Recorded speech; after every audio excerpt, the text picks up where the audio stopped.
अस्सलाम वालेकुम। मेरा नाम है नबील खान सही। आप देख रहे हैं द वर्ल्ड न्यूज़ HD। ये हम बात कर रहे हैं जो ये इंडिया और चाइना और जो सारा चक्कर इनका चल रहा है आपस में, ख़ास तौर ये नरेंद्र मोदी ने जो चक्कर चलाया हुआ है, इस बारे में हम बात करेंगे और पूरी मैं आपको डिटेल्स दूंगा इस हवाले से। अच्छा, नरेंद्र मोदी जो 5 तारीख को गया है लद्दाख, उसके बकौल वो लद्दाख नहीं था, वो इलाका था नीमू का, और वो इलाका है तकरीबन 250 किलोमीटर दूर लद्दाख से। ठीक है, जहाँ पे ये फिंगर्स बनी हुई हैं वहाँ से 250 किलोमीटर दूर है। अब 250 किलोमीटर बहुत बड़ा एक डिस्टेंस होता है। एक तखमीना आप ये भी लगा सकते हैं कि इंडिया की फ़ौज यानी कि तकरीबन वहाँ पे जो डिप्लॉय है वो तकरीबन 2.5 से 3 लाख फ़ौज वहाँ पे डिप्लॉय है, क्योंकि आप हिसाब लगा सकते हैं कि 250 किलोमीटर का एरिया उन्होंने कवर किया हुआ है।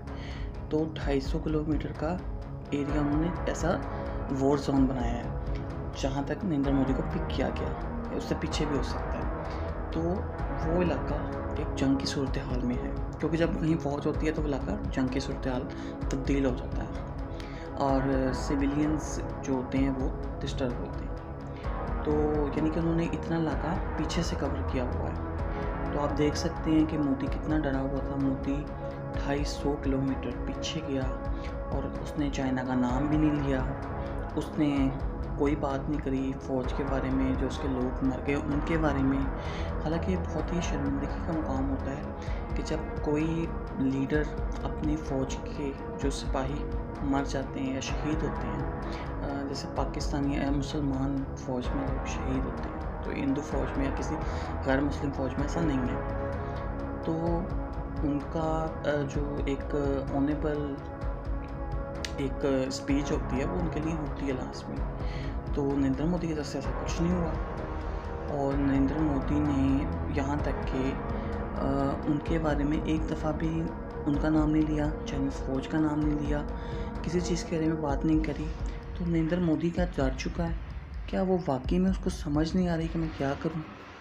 खैर, अब हम बात करते हैं कि ये जो एसोसिएशन पाकिस्तान के साथ उसने जो हमारा बॉर्डर है उसने गर्म किया हुआ है, इसके बारे में। वो डेली हैवी एक्सप्लोसिव असले से फायरिंग कर रहे हैं यहाँ पर, ठीक है, और बहुत ज़्यादा सामान यहाँ बॉर्डर पे भी उसने लगाया हुआ है, क्योंकि उसको पीछे सपोर्ट है अमेरिका की।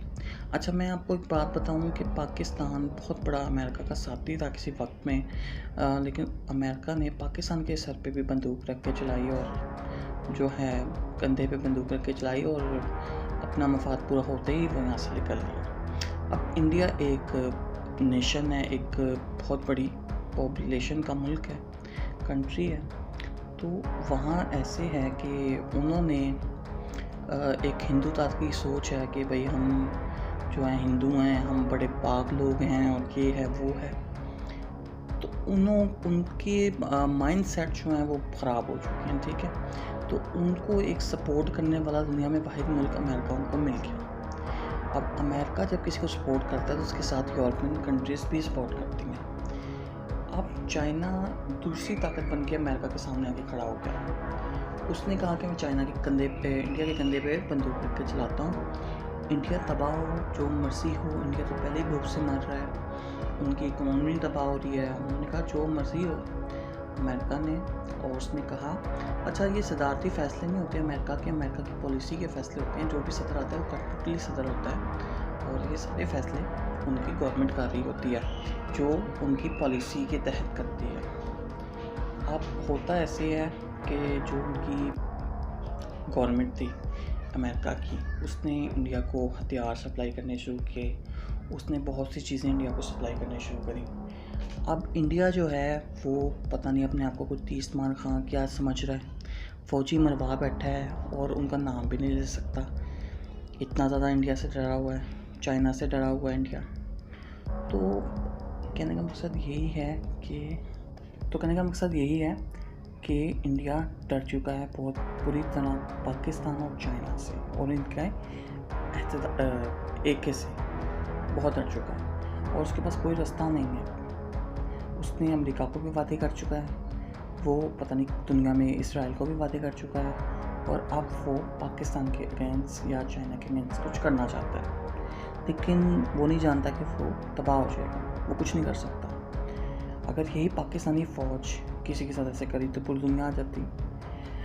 और मैं आपको बताऊँ, जहाँ इंडिया बॉर्डर पे जो हरकतें कर रहा है पाकिस्तानी फ़ौज, इसको मुँह तोड़ जवाब दे रही है और देती रहेगी इंशाअल्लाह। और अगर हमें हमारी ज़रूरत पड़े फ़ौज को तो हम भी हाजिर हैं, हम एक एक पाकिस्तानी हाजिर है अपनी फ़ौज के लिए जान देने के लिए। वहाँ तो फ़ौजी भाग जाते हैं हिंदुस्तान के, हम तो आवाम जान देने के लिए लड़ रही है, तो फ़ौज तो हमारी बहुत ऊपर की चीज़ है भाई, उसका तो लेवल ही कोई नहीं है। चैनल को लाइक कीजिएगा, सब्सक्राइब कीजिएगा, शेयर कीजिएगा, कमेंट ज़रूर कीजिएगा, अपनी राय का इज़हार कीजिएगा और दुआओं में याद रखिएगा। मेरा नाम है नबील खान सईद।